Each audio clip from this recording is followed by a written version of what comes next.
ड्रामे में अब अनाया ने जबरदस्ती और मजबूरन रोहान से शादी तो कर ली, लेकिन शादी के बाद रोहान की जिंदगी किस तरह से बर्बाद कर दी है ये अनाया अच्छी तरह से जानती है। क्योंकि उसे तो सभी कसूरवार लग रहे हैं, आयजा भी, अपनी माँ बाप भी, और यहाँ तक कि रोहान भी। उसे लगता है कि रोहान अगर शादी से इनकार कर देता तो वो शादी कभी ना होती और उसकी शादी शायान से हो जाती, लेकिन रोहान इनकार भी कर देता। आयजा जिस तरह से रोहान और अनाया के पीछे पड़ी थी, वो शादी करवा के ही दम लेती। अब शादी के बाद अनाया रोहान के साथ बहुत बदतमीजियां करेगी, लेकिन रोहान फिर भी उसे बर्दाश्त करता रहेगा।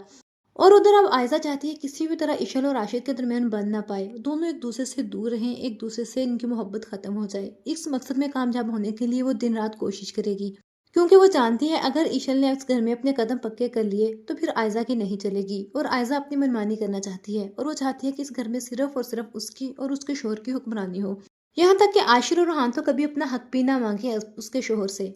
सारे बिजनेस पर उसी के शोहर का कब्जा हो और सारे घर पर उसका। लेकिन इशल इस बात को बहुत जल्द समझ जाएगी। उसकी माँ तो उसे पहले दिन से ही समझाने की कोशिश कर रही थी, लेकिन इशल ने अपनी माँ की ना सुनी। लेकिन अब अपनी आंखों से देखेगी तो समझ जाएगी कि आयजा क्या चाहती है, और वो आशिर को भी समझाने की कोशिश करेगी। लेकिन आशिर अपनी भाभी के खिलाफ एक लफ्ज भी सुनना गवारा नहीं करेगा। लेकिन जब आशिर और सब घर वालों के सामने आयजा की हकीकत खुलेगी तो तब आयजा